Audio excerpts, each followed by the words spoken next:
cómo se ha transformado la manera en que consumimos el deporte, de escuchar partidos en la radio a poder convivir con Messi en su casa. Hace 112 años, en un pequeño poblado de Estados Unidos, sucedió algo que, aunque hoy sería increíblemente aburrido, en ese entonces representaba una gran oportunidad.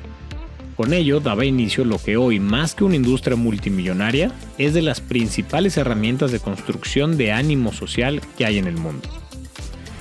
Era 1911, apenas un año antes de que se hundiera el Titanic, y cerca de 1000 personas se reunieron en Lawrence, Kansas, para ser partícipes de un experimento. A algunos cientos de kilómetros de distancia, en Columbia, Missouri, se llevaba a cabo el partido de fútbol americano entre los equipos de ambos estados, y hasta ese momento, la única manera de vivir el encuentro era estando físicamente en el estadio. Pero afortunadamente hay muchos seres humanos que, rayando en la terquedad, hacen de un obstáculo un objetivo. Así que decidieron encontrar la manera de transmitir el partido para que los fanáticos que se encontraban en otro estado pudieran vivir la pasión del encuentro, y así fue.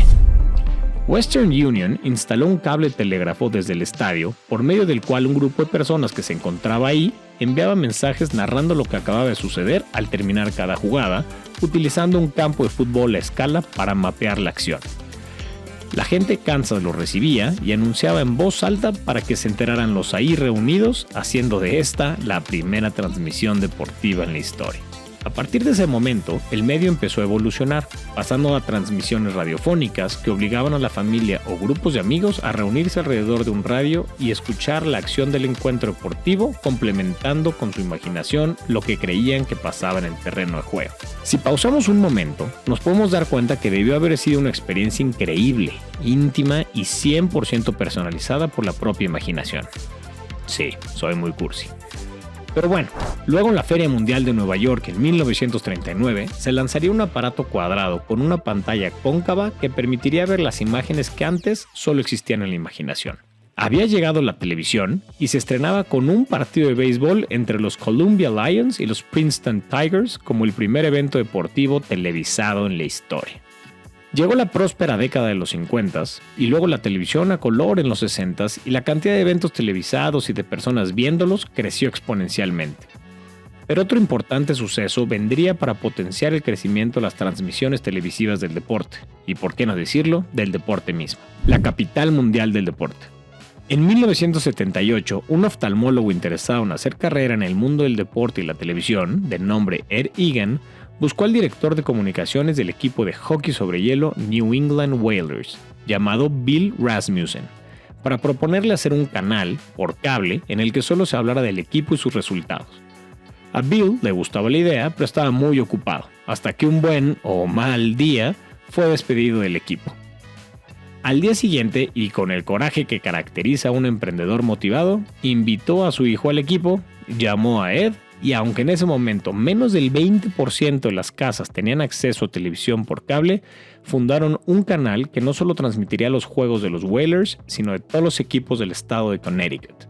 El canal llevaría el nombre de Entertainment and Sports Programming Network, o para los cuates, ESPN. Los Rasmussen, junto con su socio Ed Egan, empezaron entonces a hablar con distintas compañías cableras para convencerles de incluir su canal en la oferta.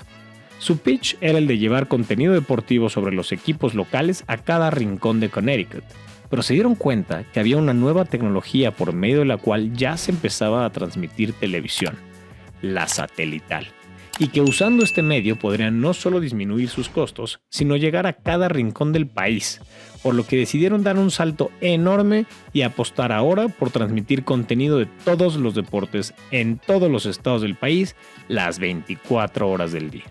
Con esto, fundaban la capital del contenido deportivo en una época en la que los deportes ocupaban solo un segmento de los distintos programas que existían. Tremendo el impacto que esto tendría. Entendiendo el negocio. Desde ese momento, la adopción de parte del mercado fue inmensa y el ritmo del crecimiento e innovación fue muy rápido. Poco tiempo después, en la década de los 80, inició la rentable era del pay-per-view, donde el boxeo fue el deporte más atractivo para este modelo de negocios on demand, gracias al cual las compañías cableras y los boxeadores hacían mucho dinero, pero que permitía también al televidente elegir el contenido por el que quería pagar. Durante cerca de 40 años, la industria de la televisión fue ampliando su cobertura deportiva y logrando así llevar las historias más inspiradoras del deporte a millones de personas a lo largo del planeta que podían conocer a los mejores atletas, adoptar y seguir a sus equipos preferidos y, mejor aún, sentirse motivados de practicar un deporte para emular a las figuras que veían en la pantalla. ¿Cuántos grandes atletas de los últimos años habrán decidido dedicarse al deporte por la influencia que la televisión tuvo en ellos y ellas? A lo largo de este tiempo, las cableras crecieron su poder y rentabilidad, impactando también a las ligas y eventos deportivos, quienes se benefician a la fecha al vender sus derechos de transmisión a estas empresas que históricamente han pagado muchos millones de dólares por poder llevar su contenido a la pantalla. Pero de pronto, la bendita evolución y el acelerado desarrollo de la tecnología dieron un golpe sistémico y transformaron la manera en que el contenido deportivo es entregado, distribuido y disfrutado. Al cliente lo que pida.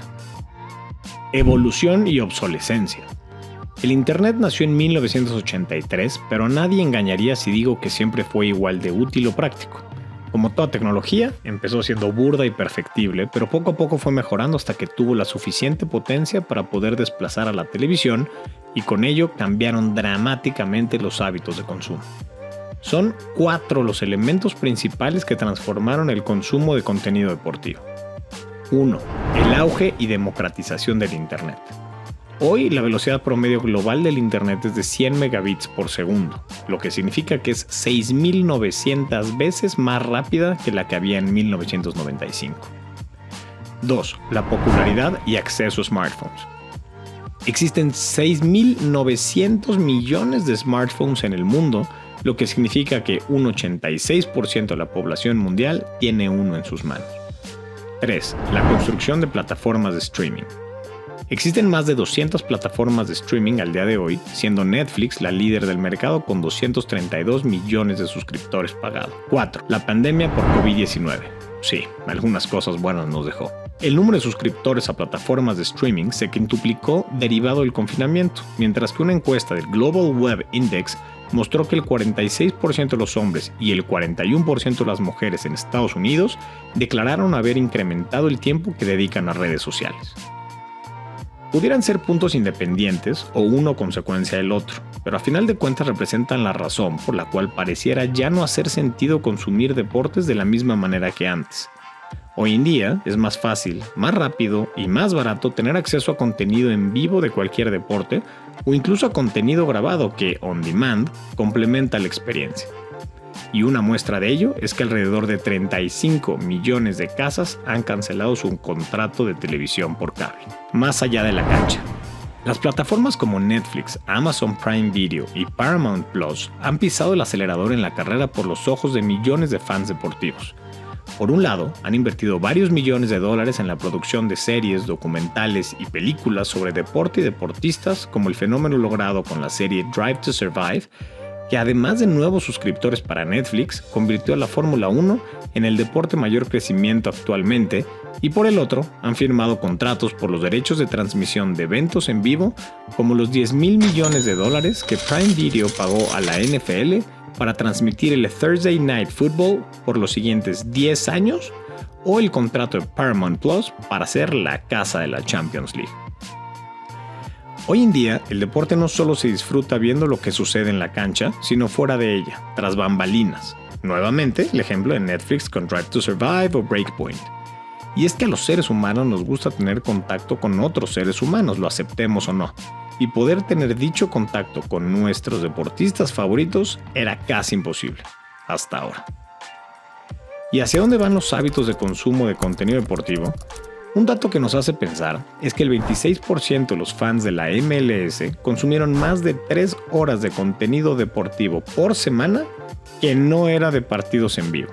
Y lo mismo pasó con el 18% de los fans de la NBA y el 15% de la MLB. Es decir, las transmisiones de partidos están perdiendo atención, misma que están ganando otros formatos más prácticos y más cercanos. ¿Por qué un joven de 18 años va a sentarse a ver 90 minutos de un partido de Paris Saint-Germain si puede, vía Instagram, conocer lo que sucedió en el juego viendo los highlights del mismo en clips de 1 minuto y enterarse de lo verdaderamente relevante, o incluso ¿Ver a Messi dentro de su propia casa conviviendo con su familia o seguirlo a un viaje? Aún es muy temprano para saber con certeza cómo se irá transformando la experiencia de vivir el deporte, pero algo es seguro y es que no se parecerá en nada a lo que vivimos hoy. Eso sí, la palabra clave será acceso. Continuará.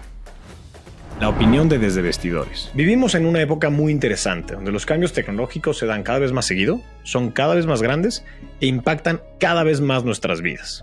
Como siempre lo digo, el deporte es una de las herramientas de desarrollo social más importantes, así que el hecho de que la experiencia de vivirlo se potencie no hará más que beneficiarnos como sociedad. El mensaje del deporte es muy poderoso, pero es necesario amplificarlo y amplificarlo cada vez más, y es ahí donde entran medios de comunicación como la televisión o ahora las redes sociales.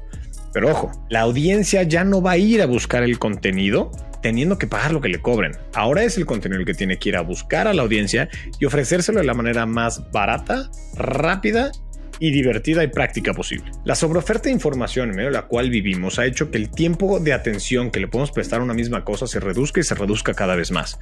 Y no es algo que le pasa nada más a los chavos de hoy, como dicen las abuelitas, nos pasa a todos. Es que el contenido tiene que evolucionar y ajustarse a esta nueva realidad. Y lo más emocionante apenas viene. El crecimiento de tecnologías de realidad virtual y realidad aumentada, junto con el desarrollo de la red 5G, me hace pensar que dentro de muy poco tiempo vamos a poder vivir una experiencia como por ejemplo ver un partido desde la perspectiva del entrenador o desde incluso un jugador que está en el terreno de juego y sentir que estamos ahí con ellos o ellas. O por ejemplo, convivir con tu atleta favorito como si estuviéramos en el mismo cuarto, solo que desde la comodidad de tu casa, sumamente barato y usando quizás unos lentes especiales y ya. En fin, las posibilidades son infinitas y si me sigo esto se hace eterno. Hasta aquí la dejamos por hoy. Muchas gracias y nos vemos la siguiente. Si te gustó y nos quieres ayudar, dedícanos 15 segundos para que compartas el contenido con quien quieras, te suscribas al canal y le piques a la campanita para que estés al tanto de lo que sale cada semana. Muchas gracias por ser parte de la comunidad de Desde Vestidores.